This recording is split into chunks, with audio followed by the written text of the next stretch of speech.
How's it going, everyone? And welcome to another video. My name is Alex, and today I'm going to be talking about 3 excellent dividend paying shares on my radar, and they might just be suitable for your portfolio as well. So, what does this scam look like? Well, essentially in Australia, there's a lot of different very good options for dividend paying companies. Actually, the Australian tax system is quite special in the way in which we pay dividends. Essentially, different companies have a sort of advantage in paying dividends out to their shareholders because they can give what's called a tax credit. This is called a franking credit, and essentially it's avoiding a double taxation on the income that's coming in by dividends. I may create a video specifically on this concept, just so that you can have a better understanding of what's actually going on. But in saying that, it's kind of a double-edged sword, because if you're paying out such large amounts of income to your shareholders, you're not actually reinvesting that capital into the business. So what actually might end up happening is the banks and other these very high-paying dividend companies might actually see a share price decline or very little capital appreciation over time, which is sort of the risk you play when you enter into dividend investing. Also, what we've seen currently in Australia is a sort of royal commission into the banking and finance sector. And what we've seen come out of that report is a number of very serious issues internally amongst both the banks, superannuation firms, AFL license holders, and a range of other financial service providers. What this means is we've seen a very sharp decline in capital prices for the banks, for superannuation holders, and it's just not been a good time currently.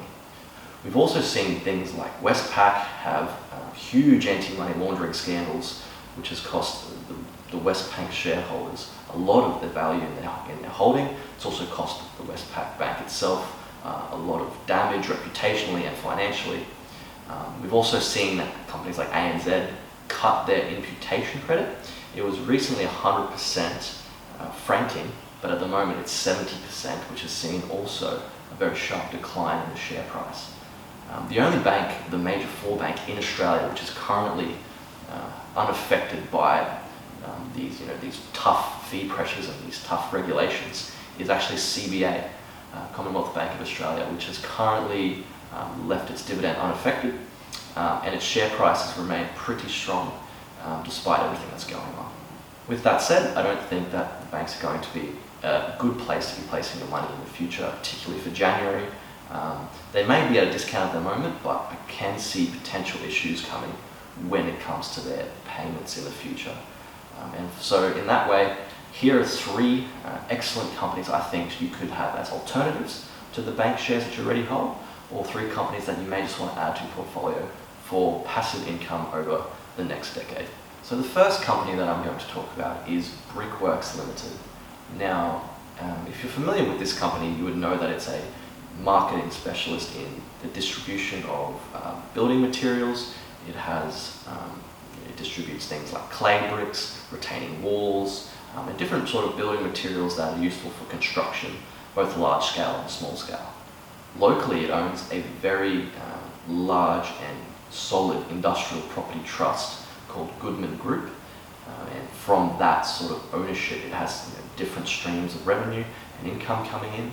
But it also has a much larger international market presence, in which it is in the process of developing a number of brick manufacturing centres, and also just establishing its presence in the US market, which is always a good thing given how large and how strong that US can be. More importantly though, for Australians and for people looking for dividends coming in and consistent income, the Brickworks Limited company has actually paid or maintained its dividend, or grown its dividend actually, for the past 40 years, meaning that it's both very reliable and also giving you a pay rise almost every year that it's been around.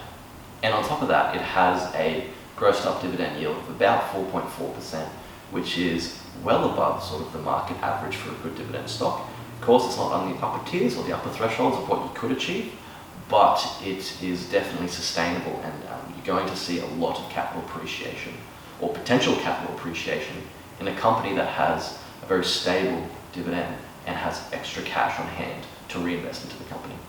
So the second company that I'm going to talk about today is one of those ones where you'd hear about it in almost every sort of investing article or personal finance article about what to invest in.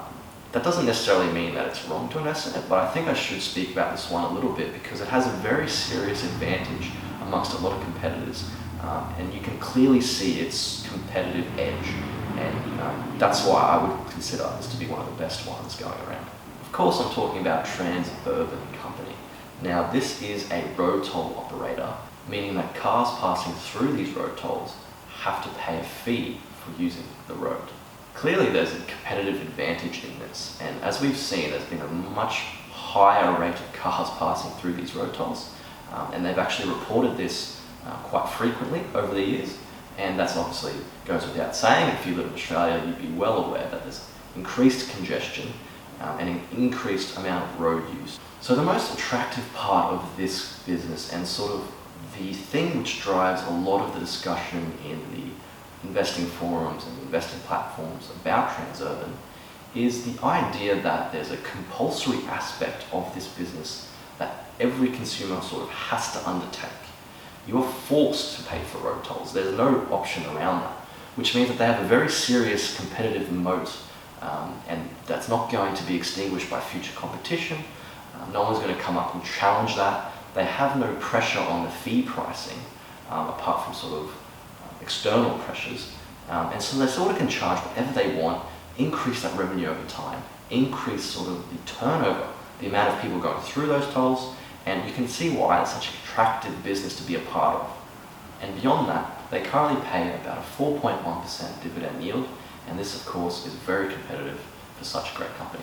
So the final company that I want to talk about isn't specifically a company, it's actually an option between two ETFs, specifically Vanguard ETFs. The first one being VHY, which is the Vanguard Australian Shares High Yield Fund. The other option that I would consider is the VAS, the Vanguard Australian Sector Index Market Tracking Fund.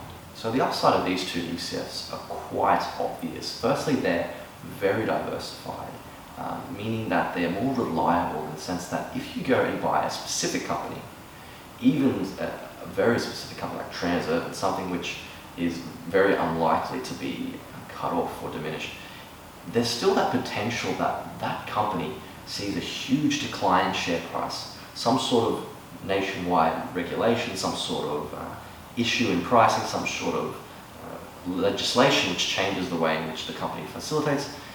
Even if you buy an ETF and that happens to a number of companies, it's not going to affect anything, to be honest, because you have such a large amount of holdings and it couldn't perceivably hurt your portfolio in any real way, which is what the benefit of those ETFs provide. So I'm going to give you a number of different things between these funds, just a number of considerations that you can think about when choosing between these two. Now, obviously, if you're the type of person to diversify well, you might just buy both, but if you have a choice between these two, I'm going to give you a couple of things to think about. So the first thing is diversification. Now, VAS holds about 300 Australian companies on the ASX, and this is quite well diversified. There's obviously no issue with a failure in a single or couple of companies, and it's just sort of a market-wide tracking ETF. You can never really go wrong, buy at any time, at almost any price, and over time, if you're paying in regularly, you will see good capital appreciation and a good dividend return. On the flip side, VHY, the high dividend returning fund, has less holdings. It has about 60 holdings at the moment, which means that it's much smaller and much more risk averse to errors and issues with particular holdings. In saying that, 60 companies is still quite well diversified, and these companies, usually they are higher paying dividend companies because the fund itself seeks to pay a higher dividend return. And that's also another difference between these two funds. VHY has historically paid a slightly higher dividend than VAS. However, if you look at the long-term performance of both these funds, you'll notice that they're quite similar, and they're actually almost exactly the same. So It's neither here nor there, but if you would rather larger income, you pay for VHY. If you'd rather more capital appreciation, you might go for a VAS, and that's sort of the difference between these two funds. And for the purposes of this video, VHY currently has a grossed up dividend yield of about 5.3%, which is very excellent. So those are the 3 dividend shares to buy in January.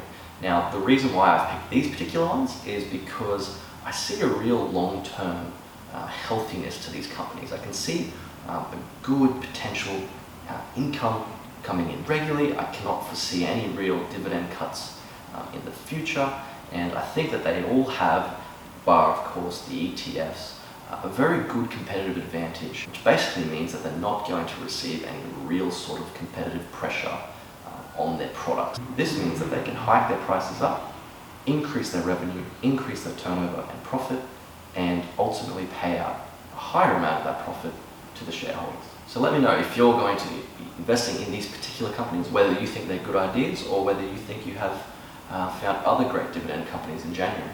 And with that, I'll let you guys go.